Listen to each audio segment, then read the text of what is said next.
زۆر باشەوە مامۆستا باسی هەڵسەنگاندن تا کرد. ئێوە چۆن هەڵسەنگاندنی کارمەندانەکەن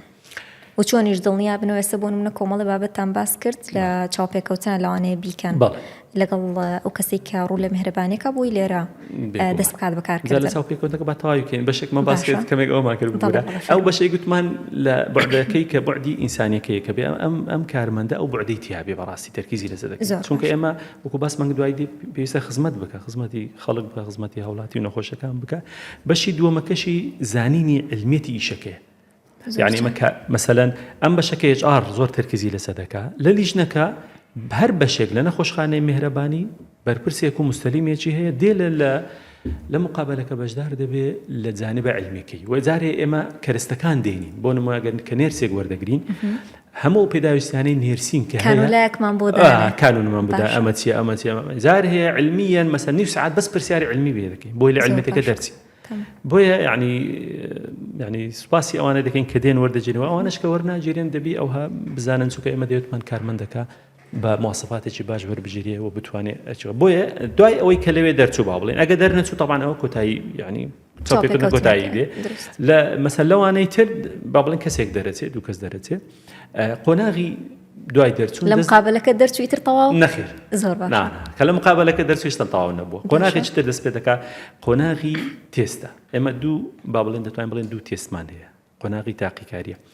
قۆناغی یەکەم تێستێکی سەرەتاییە نزیکەی 10 ڕۆژێک دەخایەنێ زۆر باشە لەو 10 ڕۆژەیە ئەم کارمەندە بزانین ئایا گونجاوە بۆی ئەو شوێنە دەگونجێ خۆی دەگونجێنێ لەگەڵێ و ئێمە ئایا میهرەبانی تەقبولی دەکا وایە تو حساب کە جسمێکی غەریب هاتوۆتە ناو میهرەبانی جارێ ئەو خۆی ناتوانانی خۆی بگونجی یان میهرەبانی قبولی ناکات چونکە لە تێستەکە دەرناچێ و ئێمە فیدباک وەرەگرین لە بەرپرسی بەشەکە لە مستەلیمەکە لە دەوروبەرەکەی کە فیدباکەکەی هاتەوە ئەگەر فیدباکەی دەرنەچوو کۆتایی پێدێ لە تێستی یەکەم ئەگەر لە فیدباکەکە دەرچوو یعنی ئەوە بوو دەسێتە تێستی دووەم 2 مانگە بەموچەوە لە ماوەی 2 مانگ یعنی 70 ڕۆژ کارمەند لە تەجریبیدا دەبیت و حەزم لێشە بزانی لە مانجی دووەمی کۆتایی ڕۆژەکان کارمەند هەبووە کۆتاییمان بەڕاژەکەی هێناوە لەبەرەوەی دەرنەچووە لە پاش ئەو 2 مانگە ئەگە دەرچوو ئەو تێست تەواو دەبی دەبێتە کارمەندێکی هەمیشەیی بەڵام هێشتان هەر تەواو نەبووە زۆر باشە کە تێستەکەی تەواو کرد دامەزرا فەرمانی بۆ دەردەکرێت بێگومان بەڕەسمی دەبێتە کارمەند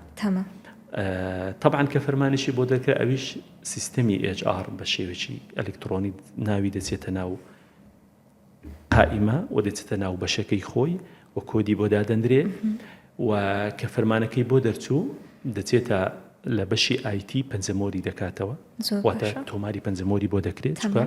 پەنجە لە میهرەبانی سیستەمی پەنجەمۆر جێبەجێ دەکرێت لە هاتوچوونە دروست و مافەکانی وەردەگرێت هەموو مافێک لە نەخۆشخانە هەیە چونکە کۆمەڵێک مافمان هەیە ئەوش فرسەدە هەر باسی بکەین بۆ نمونە کارمەند حەقی خۆی هەیە لە داشکانی بۆ دەکرێت مەسەلەن لە مەوزوعی خواردنە لە یا هەر سبەینی هەر بەشەکانی نەخۆش هەر ڕێکارێک ڕێنمایەک هەر بەخششێک لە میهرەبانی ئەوش دەزم کە بۆ کارمەند شمولی دەکات میهرەبانی دڵسۆزی و لێزانی میهرەبانی دڵسۆزی و لێزانی